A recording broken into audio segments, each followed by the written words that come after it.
Okay, so I've already in previous lectures talked a little bit about kind of product diffusion, that a new product comes out and there's a certain kind of market potential. So e.g. we're looking at maybe smartphones.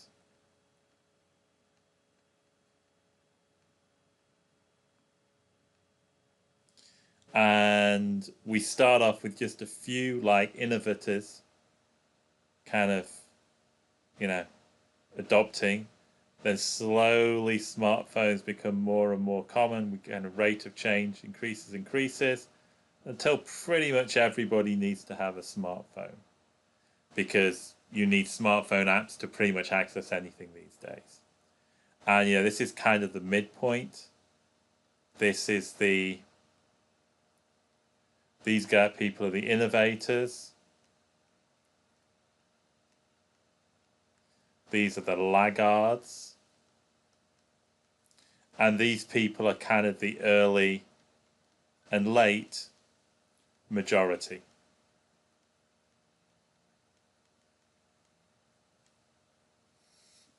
So that's kind of, and then as one generation of products is almost, complete, maybe the next generation comes out of like super high-tech smartphones, etc., etc. So generally we start off slow, we increase, and then we eventually reach the market potential. But some products never get this way. They'll just they just won't take off at all. They'll start off and then, they'll just kind of fade away. They won't actually do much better. So in international marketing context, we want to know, what makes a product diffuse quicker? Well, the first, a relatively homogeneous population. That's because people are talking to each other within groups. If you have a very disparate population, different cultures, different languages, there's kind of very little communication between subcultures. So a homogeneous population has lots more kind of, linkages across the population. Sometimes in a product you'll get a lead country. For example, in smartphones, South Korea and Southeast Asia were probably lead countries, and sometimes you get lag countries. But generally, product penetration, if you've got a relatively cosmopolitan country, they have like new ideas, they're educated, high proportion of women in the labor force, people are mobile, and again, that's one way products diffuse. If there's a new product and I'm traveling between two cities, I can transfer that idea of the product with me. And the time to takeoff is, how long we introduce and how long our product really starts growing quickly. But this time to take off tends to, it's quicker than it used to be. But at the same time, products seem to diffuse quicker in some countries than the others. And generally, the takeoff for kind of, consumer products, the book calls them fun products, is faster than word products. And if there's some kind of previous similar product, then your product's more likely to take off. Kind of common sense. And here was and this one's a little bit out of date. This is just the mean time to take off. You see Japan, relatively homogeneous country, relatively wealthy country. Mean time to take off is 5 years. And down here we have like Southeast Asian countries. But I mean, this is a little bit out of date. So these could have changed, time to take off could have changed a little bit.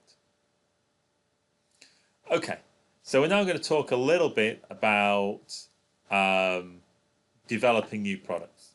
And I just want to do a little bit about this. I'll just take a screen. So how do we get new ideas? So these are the 4 C's.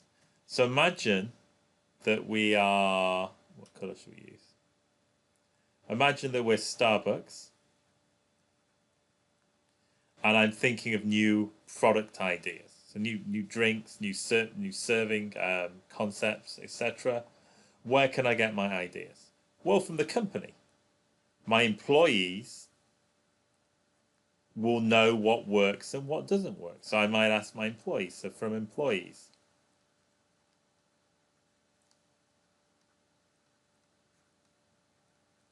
I could also get information from my customers,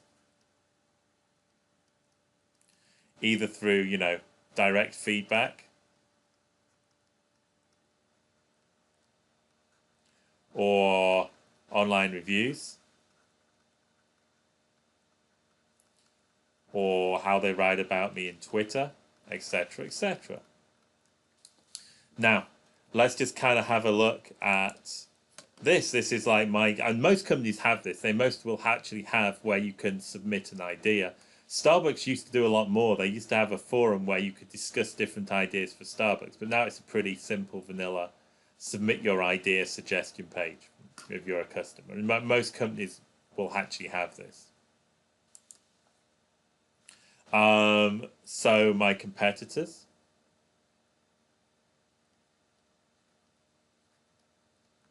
Maybe I find my competitors in a certain market have a, consumers prefer their drinks.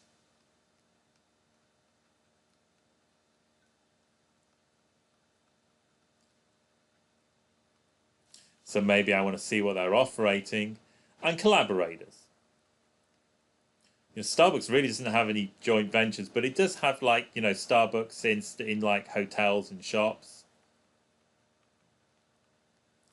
And the people who run those, again, those are my collaborators. They might have an idea of how to improve my concept. So I could ask for ideas from my collaborators. Okay, and now we're going to talk a little bit about product screening. So product screening is just a little bit like what we did with the countries last week, in that we'll have a range of ideas, and we'll have a certain degree, a certain level. We'll have certain characteristics we want with our product ideas, and if they don't meet those characteristics, then we just kind of remove them from the list. So we say, for example, if we have a car, we might decide that all new cars must have a certain fuel economy, and we will kind of scratch out any cars that don't have this fuel economy. But another way we can examine new products and design new products is by this kind of idea of concept testing, and a subset of this which is called conjoint analysis. Now, usually I do a practical on this. This really it's a bit too complicated to do as a homework, so I'm just going to leave it for this semester. So we won't have any conjoint analysis calculations. But the idea is you are kind of trying to give consumers, work out what consumers value in a product. Everything's a trade-off. If I'm, say, selling a computer, I'd love to offer, the best computer at the cheapest price, but that's not going to happen. So what I would do is I'd give the consumer a range of configurations. So this is obviously a little bit out of date for a computer, and we see how they value it. And from this, we actually find out how much they value the individual attributes. And again, we're not going to actually do this. It's a bit more technical, and we don't have a stats prerequisite for this class, so I'm not actually going to do this. But it is a useful technique. And another way of doing conjoint analysis, and probably the most common, is it just makes it easier for the consumer. We just show them different configurations, and they will say which one they prefer. And then we kind of aggregate it over time. And as I said, we can work out how much they value the attributes. And, we could, for example, say, okay, the average consumer would pay, $100 more for a 4 gigahertz than a 3 gigahertz. And it's not just used for fixed products. This was actually used by Marriott for their hotels, in that they found some of the concepts, on their hotels, how hard the bed is, what facilities we should offer, what sort of service we should offer. And they actually did a conjoint analysis, and this is going back a long time, because obviously the Courtyard is a household brand now, but they use this to help design the Courtyard brand.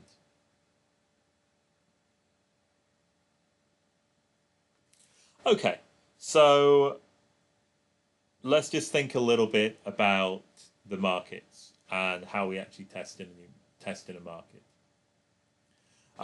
One thing we could do is we could actually have almost launch a little bit of a prototype. So test marketing ranges from advanced marketing research, where we describe a product or we give a product prototype for people to analyze, to we actually introduce our product in a new market and just see how consumers respond. So a good example of this was Lidl, and what Lidl actually did was they had a specific supermarket. They just opened one supermarket. Obviously, it's not going to be profitable, but they saw how US consumers would adapt to the Lidl concept. And if we are we're moving from country to country, we can see so say, for example, a retailer, we start in the USA, then we go to Canada, then we go to the UK. We can use our success in previous similar markets for projections of our success in a new market. Now, the book mentions two different types of entering a market, the waterfall model and the sprinkler model. Now, if I have a retailer or a hotel chain, it costs a lot to develop retail stores to hotel chains. So ideally, we don't want to we're just moving out of the US. We don't want to move into 10 new countries at once. We want to move our concept to the next country, succeed to the next country, to the next country, to the next country. This is called the waterfall model. However, if we're developing a new drug, and we can imagine there's going to be a competitor in the year or two, we want to get this out globally as quickly as possible. And, if we're licensing and we can get it manufactured in different countries by somebody else, then we would go with more of a sprinkler product model. So things like high-tech, things with a lot of intellectual copyright, you only have comparative advantage for a certain period of time, so we move into as many countries simultaneously as possible. So this is just an example of the rollout of the PlayStation 3. And you see it actually took quite a while. I talk about a quick kind of product diffusion. It was over a 2.5-year period. And the same with the Xbox. The Xbox started November 2005 in Canada and the United States. And it took to 2008 to reach some markets. And the PlayStation, because I think the PlayStation was a more developed product line, was a little bit quicker. That was all started off in Japan. And US and other Asian countries got it a week later. Then it kind of moved into Europe, and it took about a year.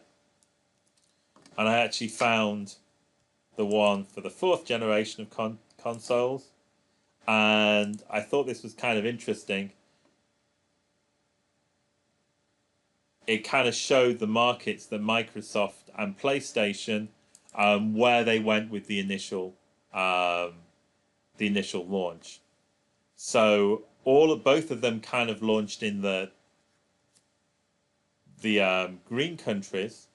So the Xbox focused on North America. It had Brazil, Western Europe, and Australia. But you could see the PlayStation kind of launched in those, but also launched in kind of Scandinavia, Russia, other parts of South America, South Africa, and actually, so the PlayStation launch was kind of much wider than the Xbox launch. Okay, so we finally get to the last bit. Now, this is a little bit almost like, I would say, a little bit pretentious from the book. So it's uses a lot of big words to describe some very simple processes. So imagine that we are a global company. For example, we are Ford. We could find valuable pockets of knowledge all around the world.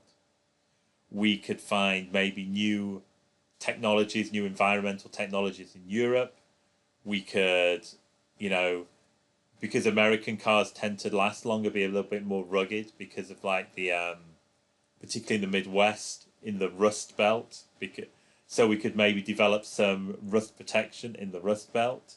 In Japan, we might work out how to make, our cars very efficient space-wise. So we have these different pieces of knowledge, so we need to kind of bring it together in order to develop new global products. And we need to kind of mobilize this as well, i.e., and actually a big company, a big tech company, has kind of a range of market knowledge and patents all over the world. I do a lot of work, as I said, with UAV delivery.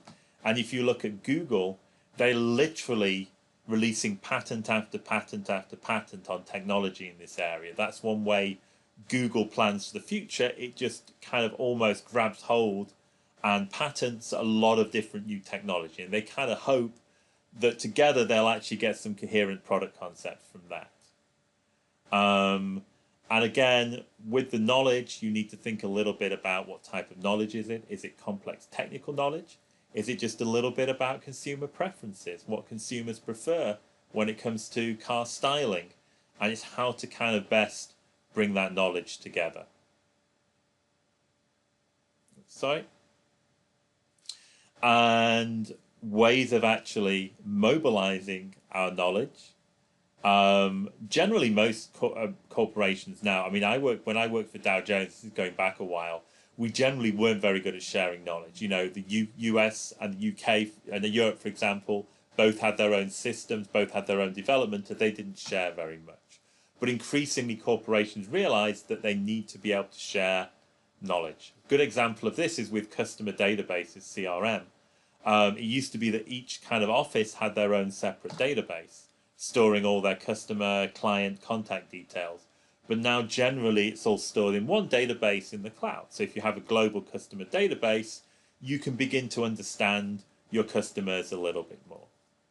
And again, we can talk a little bit about, we move information, you know, we've got market information, customer information, technology information.